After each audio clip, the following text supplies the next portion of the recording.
Hello everyone, welcome back to the channel EduScore. ഇന്ന് നമ്മൾ Kerala state സിലബസിൻ്റെ 8th സ്റ്റാൻഡേർഡ് സയൻസ് ടെക്സ്റ്റ് ബുക്കിലെ first ചാപ്റ്ററാണ് പഠിക്കുന്നത്. ചാപ്റ്ററിൻ്റെ പേരാണ് life's mysteries in little chambers. So already നമ്മൾ ഈ ചാപ്റ്ററിൻ്റെ ഫസ്റ്റ് പോർഷൻ ഒരു വീഡിയോ അപ്ലോഡ് ചെയ്തിരുന്നു. അന്നത്തെ ക്ലാസ്സിൽ നമ്മൾ ഡിസ്കസ് ചെയ്തത് പാർട്സ് ഓഫ് എ മൈക്രോസ്കോപ്പ്, അതുകൂടാതെ സ്പെസിമെൻ പ്രിപ്പറേഷൻ, മൈക്രോസ്കോപ്പിൽ കൂടെ ഒബ്സർവ് ചെയ്യേണ്ട മെറ്റീരിയലിൻ്റെ പ്രിപ്പറേഷനും, ഈ രണ്ട് ടോപ്പിക്സ് ആയിരുന്നു നമ്മളന്ന് കവർ ചെയ്തത്. സോ ഇൻ കേസ് നിങ്ങൾ ആരെങ്കിലും ആ വീഡിയോ മിസ് ചെയ്ത് പോയിട്ടുണ്ടെങ്കിൽ താഴെ ഡിസ്ക്രിപ്ഷനിൽ ലിങ്ക് കൊടുത്തിട്ടുണ്ട്, നിങ്ങൾക്ക് അത് ക്ലിക്ക് ചെയ്ത് ആ വീഡിയോ കൂടെ കാണാം. ആൻഡ് ഓൾസോ നമ്മൾ ഇതുപോലെ എല്ലാ ചാപ്റ്റേഴ്സിൻ്റെയും എക്സ്പ്ലനേഷൻസും, അതുകൂടാതെ അതിലെ ഇമ്പോർട്ടൻറ്റ് ക്വസ്റ്റ്യൻസ്, എക്സസൈസ് ക്വസ്റ്റ്യൻസ്, ഇതൊക്കെ അതുപോലെ ഡിസ്കസ് ചെയ്യുന്നതായിരിക്കും. നിങ്ങൾ ആരെങ്കിലും ചാനലിൽ പുതിയതാണ് സബ്സ്ക്രൈബ് ചെയ്യാതെ ഉണ്ടെങ്കിൽ please subscribe to our channel. So ഇന്നത്തെ വീഡിയോയിൽ നമ്മൾ മെയിൻലി പഠിക്കാൻ പോകുന്നത് സെൽ ഡിസ്കവറി, അതുകൂടാതെ സെൽ ബയോളജിയിൽ ഉണ്ടായിട്ടുള്ള ഇമ്പോർട്ടൻറ്റ് കോൺട്രിബ്യൂഷൻസ്, പിന്നെ അതുകൂടാണ്ട് സെൽ ഓർഗനൽസിനെ പറ്റിയും ഇന്നത്തെ വീഡിയോയിൽ നമ്മൾ കവർ ചെയ്യുന്നുണ്ട്. സോ നമുക്ക് ചാപ്റ്റർ വായിച്ചു തുടങ്ങാം. Discovering the cell. Robert Hooke was the first scientist who observed cells with the help of a simple microscope. He observed the section of cork through a microscope and called the tiny chamber seen in the section cell. So Robert hook എന്ന് പറഞ്ഞ സയൻറ്റിസ്റ്റാണ് ആദ്യമായിട്ട് സെല്ലിനെ observe ചെയ്തതും ഈ cell എന്നുള്ള ആ ഒരു term coin ചെയ്തതും. സോ 1665 റോബർട്ട് ഹുക്ക് പ്ലാന്റിലെ ഒരു ലെയർ ഓഫ് ഡെഡ് സെൽസ് ആയിട്ടുള്ള കോർക്കിൻ്റെ ഒരു സെക്ഷൻ എടുത്തിട്ട് മൈക്രോസ്കോപ്പിൽ കൂടെ ഒബ്സർവ് ചെയ്തത്. ആൻഡ് ഹി ഫൗണ്ട് ദാറ്റ് വളരെ ക്ലോസ് ആയിട്ട് സിമിലർ യൂണിറ്റ്സ് ഇങ്ങനെ അറേഞ്ച് ചെയ്തിട്ടുണ്ട് എന്നുള്ളത് മൈക്രോസ്കോപ്പിൽ കൂടെ കണ്ടു. സോ ഇവിടെ നിങ്ങൾക്ക് ആ ഫിഗർ 1.3 നോക്കിയാൽ കാണാം, ആ സെക്കൻഡ് പിക്ചറിൽ കൊടുത്തിട്ടുള്ള cell observed by Robert Hooke. So അവിടെ നോക്കിയാൽ കാണാം വളരെ ക്ലോസ് ആയിട്ട് സിമിലർ യൂണിറ്റ്സ് ഇങ്ങനെ അറേഞ്ച് ചെയ്തിട്ടാണുള്ളത്. സോ ഈ ഓരോ സിംഗിൾ യൂണിറ്റും ഒരു സെല്ലാണ്. സോ അങ്ങനെയാണ് സെല്ലിൻ്റെ ഡിസ്കവറി നടന്നത്. Study of the cell is an extensive branch of science which is rapidly developing nowadays. It is known as cell biology. Remarkable findings that paved way for the development of cell biology were made in the middle of 19th century. ഇപ്പോൾ സയൻസിൽ വളരെ prominent ആയിട്ട് നിൽക്കുന്ന ഒരു ബ്രാഞ്ചാണ് cell biology. So cell biology is the branch of science where extensive studies about a cell takes place. So ഇതുവരെയുള്ള cell ബയോളജീൻ്റെ ഒരു ഡെവലപ്മെൻറ്റിലേക്ക് വേണ്ട വളരെ ക്രൂഷ്യൽ ആയിട്ടുള്ള അല്ലെങ്കിൽ വളരെ ഇമ്പോർട്ടൻ്റ് ആയിട്ടുള്ള പല ഡിസ്കവറീസും നടന്നത് മിഡ് 19th സെഞ്ച്വറിയിലാണ്. സോ അതായത് ഒരു 1800s 1850s തൊട്ട് ഇങ്ങോട്ടാണ് വളരെ ഇമ്പോർട്ടൻ്റ് ആയിട്ടുള്ള പല ഡിസ്കവറീസും നടന്നിട്ടുള്ളത്. ഇവിടെ നമുക്കൊരു ചെറിയ കോളം ഉണ്ട്, സയൻസ് ഫോർ സർവൈവൽ. സോ ഇവിടെ Gandhiji is observing pathogens through a microscope. So Sevagram ആശ്രമിൽ 1940 എടുത്തൊരു പിക്ചറാണിത്. It was the invention of microscopes that enabled us to observe and study microscopic pathogens. This brought about drastic changes in the field of medicine. Such instruments enabled us to overcome the limitations of vision and bring the diseases that the world dreaded under control. So, മൈക്രോസ്കോപ്സിൻ്റെ ഡിസ്കവറിയും cell ബയോളജീൻ്റെ ഡെവലപ്മെൻറ്റിൽ വളരെ important ആയിരുന്നു. കാരണം microscopes വന്നതിന് ശേഷമാണ് നമുക്ക് പല മൈക്രോസ്കോപ്പിക് ആയിട്ടുള്ള പാത്തോജൻസിനെയും കൂടുതൽ പഠിക്കാൻ പറ്റിയത്. സോ മൈക്രോസ്കോപ്പ് പോലെയുള്ള വേറെയും പല ഇൻസ്ട്രുമെൻറ്റ്സ്, കുറച്ചും കൂടി അഡ്വാൻസ്ഡ് ആയിട്ടുള്ള ഇൻസ്ട്രുമെൻറ്റ്സ് വന്നതിന് ശേഷമാണ് നമ്മുടെ വേൾഡിൽ വളരെയധികം ഡെഡ്ലി ആയിട്ടുള്ള പല അസുഖങ്ങളും കോസ് ചെയ്യുന്ന മൈക്രോബ്സിനെ പറ്റിയൊക്കെ നമുക്ക് കൂടുതൽ പഠിക്കാൻ പറ്റിയത്. സോ അങ്ങനെയാണ് നമ്മുടെ ലോകത്തുണ്ടായിരുന്ന പല അസുഖങ്ങൾക്കും നമുക്ക് കൺട്രോൾ ചെയ്യാൻ പറ്റിയത്. സോ ബേസിക്കലി അതിൻ്റെ കോസിങ് ഏജൻറ്റിനെ നമുക്ക് മനസ്സിലാക്കണമായിരുന്നു. ഇത് നമുക്ക് സാധ്യമായത് മൈക്രോസ്കോപ്പിൻ്റെയും അതുപോലെയുള്ള പല ഇൻസ്ട്രുമെൻസിൻ്റെയും പല അഡ്വാൻസ്ഡ് ഇൻസ്ട്രുമെൻസിൻ്റെയും ഡിസ്കവറിക്ക് ശേഷമാണ്. Mile stones in the history of cell biology. നമ്മൾ പറഞ്ഞു സെൽ ബയോളജീൻ്റെ ഡെവലപ്മെൻറ്റിൻ്റെ ക്രൂഷ്യൽ ആയിട്ടുള്ള പല കോൺട്രിബ്യൂഷൻസും ഉണ്ടായത് മിഡ് 19th സെഞ്ച്വറിയിലാണ്. സോ അങ്ങനെ ഉണ്ടായിട്ടുള്ള കുറച്ച് കോൺട്രിബ്യൂഷൻസ് അല്ലെങ്കിൽ കുറച്ച് ഇമ്പോർട്ടൻറ്റ് ഫൈൻഡിങ്സ് ആണ് ഇവിടെ പറഞ്ഞിട്ടുള്ളത്. So in 1831 Robert Brown discovered the centre of the cell and named it the nucleus. So Robert ഹുക്കാണ് സെൽ എന്നുള്ളത് കണ്ടുപിടിച്ചതും സെൽ എന്നുള്ള ആ ഒരു ടേം കോയിൻ ചെയ്തതും. അതിനുശേഷം 1831 റോബർട്ട് ബ്രൗൺ ന്യൂക്ലിയസ്, അതായത് സെല്ലിൻ്റെ മിഡിലുള്ള ന്യൂക്ലിയസ് കണ്ടുപിടിച്ചതും ആ ന്യൂക്ലിയസ് എന്നുള്ള ഒരു പേര് കൊടുത്തതും. Then in 1838 M.J. Sheldon found out that the body of a plant is made up of cells. So 1838 M.J. Sheldon എന്ന് പറഞ്ഞ സയൻറ്റിസ്റ്റാണ് എല്ലാ പ്ലാന്റ് ബോഡിയും ഉണ്ടാക്കിയിട്ടുള്ളത് ഗ്രൂപ്പ് ഓഫ് സെൽസ് കൊണ്ടാണ് എന്ന്. In 1839, Theodor Schwann found out that the body of an animal is made up of cells. So very next year തന്നെ next discovery ഉണ്ടായി. Theodore Schwann എന്ന് പറഞ്ഞ സയൻറ്റിസ്റ്റ് ഹീ ഡിസ്കവേർഡ് ദാറ്റ് എല്ലാ ആനിമൽസിൻ്റെ ബോഡിയും ഇതുപോലെ cells കൊണ്ടാണ് ഉണ്ടാക്കിയിട്ടുള്ളത്. In 1858, Rudolf Virchow observed dividing cells and inferred that new cells arise only from existing cells. So 1858 വേറൊരു mile stone discovery ഉണ്ടായത്. റുഡോൾഫ് വിർച്ചോ എന്ന് പറഞ്ഞ സയൻറ്റിസ്റ്റ് ഡിവൈഡ് ചെയ്യുന്ന സെൽസിനെ ഒബ്സർവ് ചെയ്തു ആൻഡ് ഹി ഫൗണ്ട് ദാറ്റ് വെറുതെ തന്നെത്താനെ ഒരു സെല്ലിന് ഉണ്ടാവാൻ പറ്റില്ല. ഓൾവേസ് ഒരു പുതിയ സെല്ല് ഉണ്ടാവുന്നത് ഒരു ഓൾറെഡി ഉണ്ടായിട്ടുള്ള സെല്ലിൽ നിന്ന് ആണ്. സോ ഇതൊക്കെയാണ് important discoveries. Next is cell theory. ഇതും ഒരു ഇമ്പോർട്ടൻറ്റ് കാര്യമാണ്, cell theory. The cell theory was formulated by M.J. Shieldon and Theodor Schwann, summarizing the findings of various scientists. It puts forward two main concepts. The body of all organisms is made up of cells. Cells are the structural and functional units of organisms. So അതുവരെ ഉണ്ടായിരുന്ന പല സയൻറ്റിസ്റ്റിൻ്റെയും ഡിസ്കവറീസും അതുകൂടാതെ സ്വന്തം ഡിസ്കവറീസും ഒക്കെ base ചെയ്തിട്ട് M.J. Shieldon and Theodore Schwann എന്ന് പറഞ്ഞ രണ്ട് സയൻറ്റിസ്റ്റാണ് ഈ സെൽ തിയറി പ്രപ്പോസ് ചെയ്യുന്നത്. സോ ഈ സെൽ തിയറിയിൽ ബേസിക്കലി രണ്ട് കൺസെപ്റ്റ്സാണ് അവർ മുന്നോട്ട് വയ്ക്കുന്നത്. First thing is that the body of all organisms is made up of cells. So എല്ലാ ലിവിങ് ഓർഗാനിസത്തിൻ്റെ ബോഡിയും ഉണ്ടാക്കിയിട്ടുള്ളത് സെൽസ് വെച്ചിട്ടാണ്. സോ നമ്മൾ പറഞ്ഞു plant body is made up of cells as well as animal body is also made up of cells. So എല്ലാ living ഓർഗാനിസത്തിൻ്റെ ബോഡിയും is made up of cells. And second thing is cells are the structural and functional units of organisms. So structurally ആയാലും functionally ആയാലും എല്ലാ living ഓർഗാനിസത്തിൻ്റെ ബോഡിയിലെയും basic unit ഈ cells ആണ്. What are the functions performed by cells? Observe the illustration. So നമ്മൾ പറഞ്ഞു cell സ്ട്രക്ചറലിയും ഫങ്ഷണലിയും ബേസിക് യൂണിറ്റ് ആണെന്ന്. സോ എന്തൊക്കെയാണ് സെല്ലിൻ്റെ functions? Resist foreign particles, release energy from nutrients, synthesise biomolecules.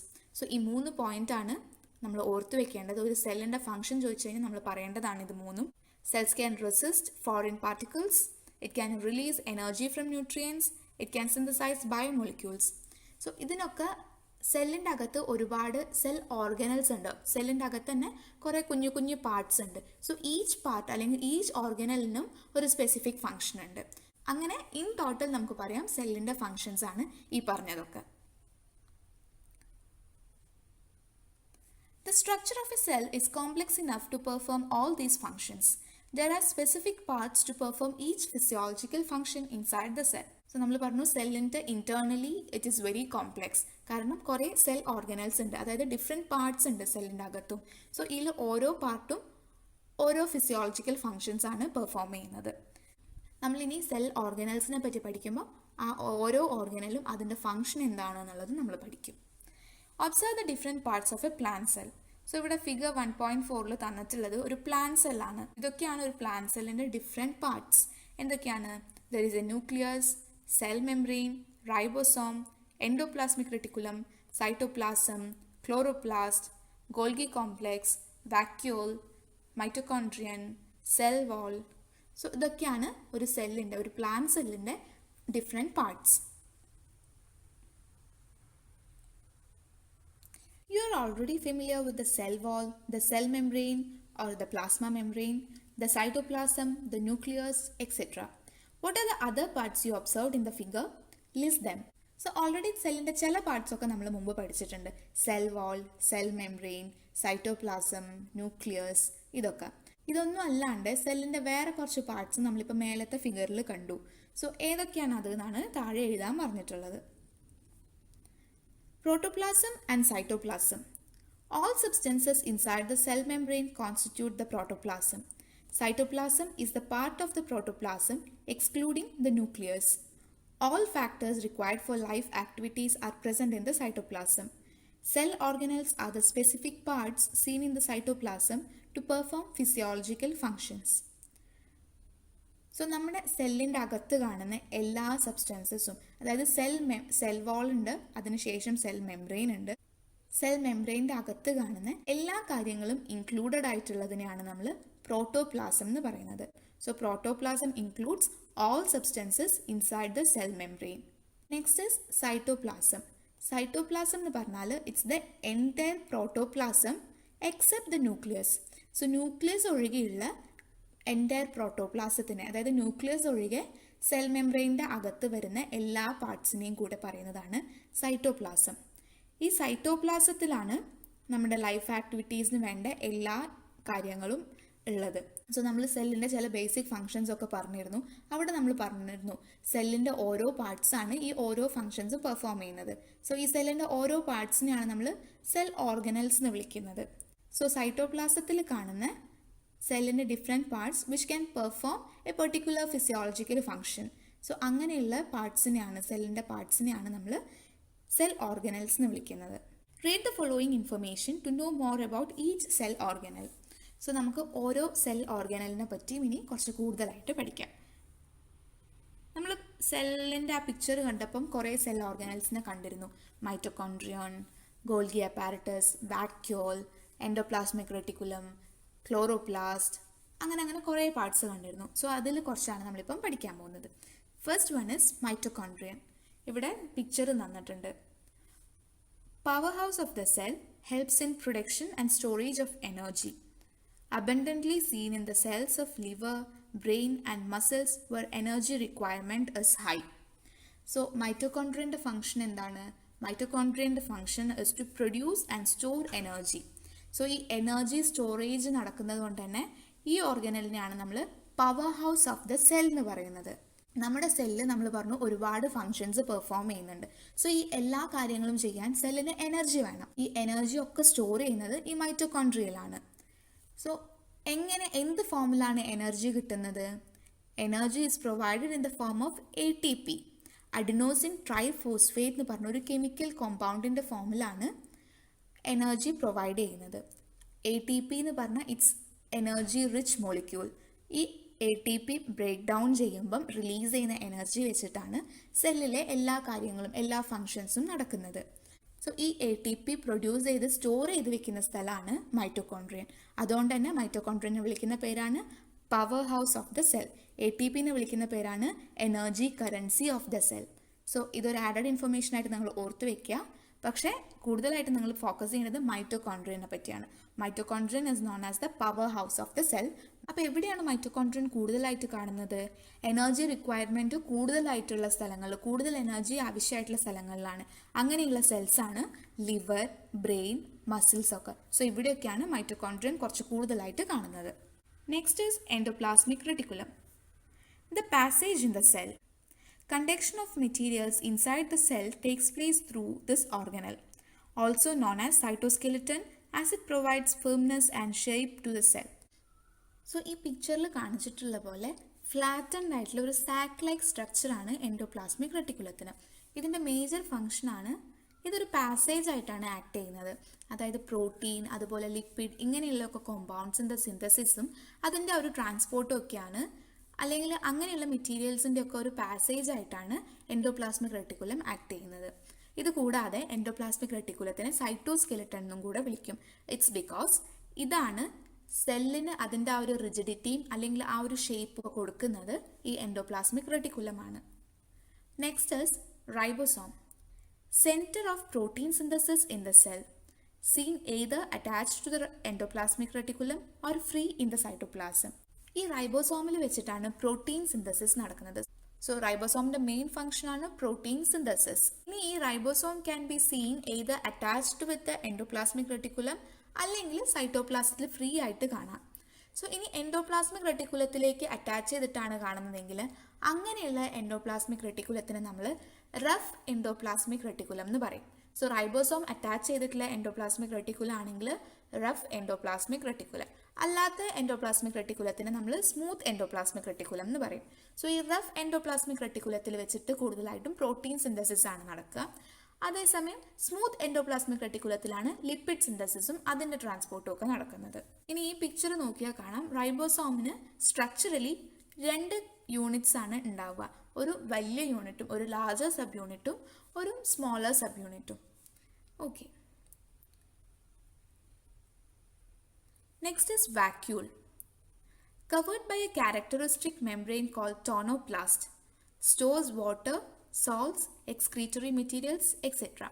So vacuole എന്ന് പറഞ്ഞാൽ അതൊരു സ്റ്റോറേജ് സെല്ലായിട്ടാണ് അല്ലെങ്കിൽ ഒരു സ്റ്റോറേജ് പാർട്ടായിട്ടാണ് കൂടുതലും കൺസിഡർ ചെയ്യുന്നത്. അതിനൊരു പ്രത്യേക ഒരു മെംബ്രെയിൻ ഉണ്ട് ഔട്ടർ കവറിങ് ആയിട്ട്. അത് ആ മെംബ്രെയിൻ്റെ പേരാണ് ടോണോപ്ലാസ്റ്റ്. സോ ഈ ടേംസ് ഒക്കെ, ഈ പേരൊക്കെ നിങ്ങൾക്ക് കുറച്ച് പുതിയതാണ്. സോ ഇതൊക്കെ അണ്ടർലൈൻ ചെയ്യുക, ഇതൊക്കെ ഇമ്പോർട്ടൻ്റ് ആണ്. വാക്യൂളിൻ്റെ കവറിങ് അല്ലെങ്കിൽ വാക്യൂളിൻ്റെ മെംബ്രെയിൻ ആണ് ടോണോപ്ലാസ്റ്റ്. ആൻഡ് ഈ വാക്യൂളിൻ്റെ അകത്താണ് വാട്ടർ, സോൾട്സ്, എക്സ്ക്രീറ്ററി മെറ്റീരിയൽസ് ഇതൊക്കെ സ്റ്റോർ ചെയ്യുന്നത്. ഇനി നെക്സ്റ്റ് ആണ് ഗോൾഗി കോംപ്ലെക്സ് അല്ലെങ്കിൽ Golgi bodies. collects cell secretions like enzymes, hormones, mucus, etc. in small vesicles, seen in plenty in glandular cells. Golgi complex കൂടുതലായിട്ടും involve ചെയ്യുന്നത് secretory പാത്വേയിലും അതുകൂടാതെ intra cellular ട്രാൻസ്പോർട്ടിലുമാണ്.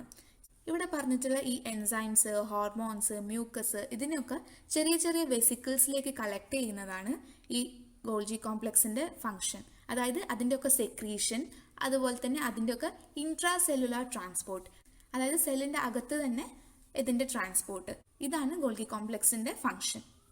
ഇത് കൂടുതലായും കാണുന്നത് ഗ്ലാൻഡുലാർ സെൽസിലാണ്. സോ സെക്രീറ്ററി പാത്വേയിലാണ് ഇതിൻ്റെ involvement കൂടുതലുള്ളത് എന്ന് പറഞ്ഞു. സോ അതുകൊണ്ട് തന്നെ ഇങ്ങനെ സെക്രീഷൻസ് ഒക്കെ ഉണ്ടാക്കുന്ന ഗ്ലാൻഡുലാർ സെൽസിലാണ് ഇത് കൂടുതലായും കാണുന്നത്. Complete the illustration given below related to different kinds of organelles. So നമ്മളിപ്പം സെൽ ഓർഗനൽസിനെ പറ്റി പഠിച്ചു. അപ്പോൾ ആദ്യത്തേത് ഇവിടെ കാണിച്ചിട്ടുണ്ട്. ഈ ബ്ലൂ ആരോ ഇട്ടിട്ട് blue structure is vacuole. So വാക്യൂളിനെ പറ്റി ഇപ്പോൾ നമ്മൾ പഠിച്ച 2 പോയിന്റ്സ് ഇവിടെ എഴുതണം. എന്തൊക്കെയാണ് നമ്മൾ പഠിച്ചത്? നമ്മൾ പറഞ്ഞു വാക്യൂളിന് ഒരു ഔട്ടർ കവറിങ് ഉണ്ട്, ഇറ്റ്സ് കോൾഡ് ടോണോപ്ലാസ്റ്റ്. പിന്നെ വാക്യൂളിലാണ് വാട്ടർ, സോൾട്സ്, എക്സ്ക്രീറ്ററി മെറ്റീരിയൽസ് ഇതൊക്കെ സ്റ്റോർ ചെയ്യുന്നത്. Then next is Golgi body. അതിൻ്റെ താഴെയുള്ള ആ ഒരു പിങ്ക് സ്ട്രക്ചർ അതാണ് ഗോൾഗി ബോഡി. അതിൻ്റെ മെയിൻ ഫങ്ഷനാണ് to collect the enzymes, hormones, mucus etcetera into small vesicles. And also ഇത് കൂടുതലായും കാണുന്നത് ഗ്ലാൻഡുലാർ സെൽസിലാണ്. പിന്നെ അതിൻ്റെ താഴെ വരുന്നതാണ് മൈറ്റോകോൺഡ്രിയൻ. സോ ശ്രദ്ധിക്കുക, മൈറ്റോകോൺഡ്രിയോൺ എന്ന് പറയുന്നതാണ് singular and mitochondria is plural. So ഇവിടെ നമ്മൾ കാണുന്നതാണ് മൈറ്റോകോൺഡ്രിയോൺ. അതിൻ്റെ പോയിന്റ്സ് ആണ് പവർ ഹൗസ് ആണ് സെല്ലിൻ്റെ. അതുകൂടാതെ ലിവർ, ബ്രെയിൻ, മസിൽസ് ഈ സ്ഥലങ്ങളിലൊക്കെയാണ് ഇത് കൂടുതലായിട്ടും കാണുന്നത്. And next is endoplasmic reticulum. So endoplasmic റെട്ടിക്കുലത്തിൻ്റെ നമ്മൾ ഫങ്ഷൻസ് പറഞ്ഞു. First thing is that it is also known as cytoskeleton, because അതാണ് സെല്ലിനൊരു ഫേംനെസ്സും അതുപോലെ ആ ഷേപ്പും ഒക്കെ കൊടുക്കുന്നത്. And second point is that endoplasmic reticulum ഒരു പാസേജ് ആയിട്ട് ആക്ട് ചെയ്യും. അതുവഴിയാണ് എല്ലാ മെറ്റീരിയൽസും പാസ് ചെയ്യുന്നത് സെല്ലിൻ്റെ അകത്ത്. ആൻഡ് ഫൈനലി അത് കാണിച്ചിട്ടുള്ളത് ഒരു റൈബോസോമാണ്. റൈബോസോം നമ്മൾ പറഞ്ഞു പ്രോട്ടീൻ സിന്തസിസിൻ്റെ സെൻറ്ററാണ്.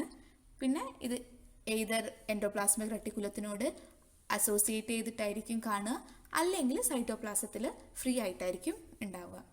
സോ ഇതൊക്കെയാണ് സെൽ ഓർഗനൽസിനെ പറ്റിയിട്ടുള്ള ഇമ്പോർട്ടൻറ്റ് കാര്യങ്ങൾ. ഇതൊക്കെ നന്നായിട്ട് പഠിക്കുക, ഇതൊക്കെ ഇമ്പോർട്ടൻ്റ് ആണ്. ഇതിൽ പല പുതിയ ടേംസും നിങ്ങൾക്ക് വന്നിട്ടുണ്ടാവും. സോ അങ്ങനെയുള്ള കാര്യങ്ങളൊക്കെ നന്നായിട്ട് അണ്ടർലൈൻ ചെയ്ത് ഹൈലൈറ്റ് ചെയ്ത് എങ്ങനെയാണെന്ന് വെച്ചാൽ നിങ്ങൾ നന്നായിട്ട് പഠിക്കുക. സോ നെക്സ്റ്റ് ക്ലാസ്സിൽ നമ്മൾ ഈ ചാപ്റ്ററിൻ്റെ ബാക്കി നോക്കാം. സോ ടിൽ ദെൻ എല്ലാവരും നന്നായിട്ട് പഠിക്കുക. Stay safe, stay happy. Thank you.